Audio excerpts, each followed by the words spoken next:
Chers collègues, il y a fort à parier que vous êtes déjà fatigués. Peut-être avez-vous passé une longue journée de travail, ou peut-être souffrez-vous de la chaleur qui vous plonge dans un état de torpeur peu propice aux efforts cognitifs.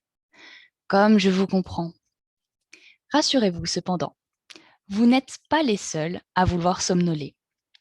Toutes les espèces animales vivent des phases périodiques de léthargie, même si toutes n'ont pas les mêmes besoins. Les chevaux, par exemple, dorment debout 3 heures par jour, alors que les koalas ne restent éveillés que 4 heures sur 24. Quant à nous, les humains, nous passons environ un tiers de notre vie sous la couette. Pour une raison ou une autre, nuit blanche ou insomnie, il nous arrive parfois de ne pas dormir pendant 24 heures, et cela peut suffire à provoquer des hallucinations. De plus, le manque de sommeil chronique peut causer de l'hypertension, favoriser le surpoids, voire causer des cancers. Et si le trouble persiste, vous pouvez même vous endormir, entre guillemets, pour de bon. Il est donc essentiel de veiller à bien dormir si vous ne voulez pas en pâtir. Mais pensez à nos ancêtres, les ancêtres des Homo sapiens sapiens. Ces hominidés, presque nus et sans défense, étaient entourés par des prédateurs. Pourtant, il leur fallait bien piquer un somme, au moins une fois par jour, afin de grappiller quelques heures de sommeil, tout en croisant les doigts pour qu'un fauve affamé n'en profite pas pour les croquer. Risqué, n'est-ce pas? Or, si l'évolution nous a permis de continuer à dormir, c'est que le jeu devait en valoir la chandelle. L'étude du sommeil a permis de révéler certains des processus induits par le repos. Contrairement à la croyance populaire, le cerveau est très actif lorsque nous sommes dans les bras de Morphée.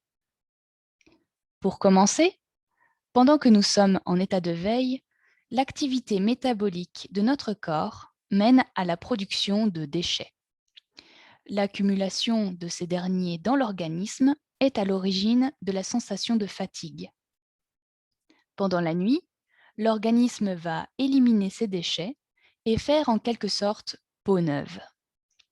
Ce processus ne peut cependant avoir lieu que pendant que l'on dort, car, comme l'explique une chercheuse, soit vous vous occupez de vos invités, soit vous rangez votre salon, mais vous ne pouvez pas faire les deux en même temps. Deuxièmement, notre système immunitaire est également très actif pendant la nuit. Les différentes cellules qui le composent échangent des informations sur les agents pathogènes rencontrés pendant la journée et complètent ainsi petit à petit la mémoire immunitaire. Il faut aussi savoir que les blessures cicatrisent mieux lorsque nous dormons.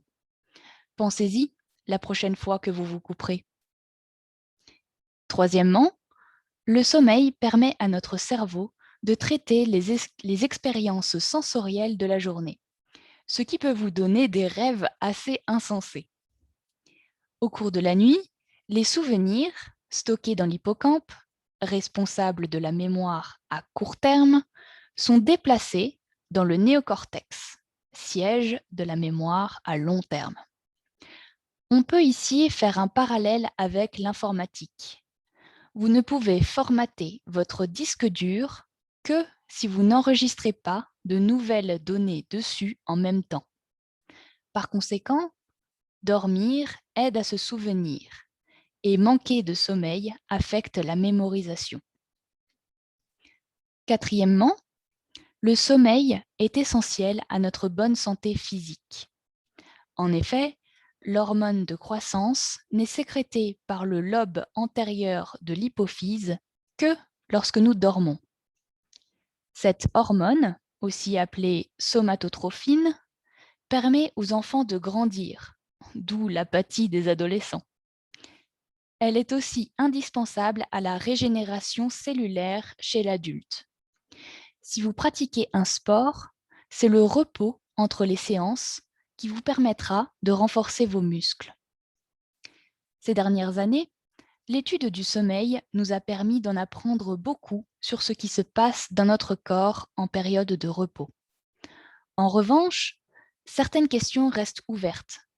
Par exemple, comment se fait-il que les besoins en sommeil varient autant selon les différentes espèces animales et selon les différents individus de l'espèce humaine? Tant que nous n'aurons pas pu éclaircir ces mystères, nous ne pourrons pas répondre définitivement à cette question. Pourquoi dormons-nous? Merci de votre attention.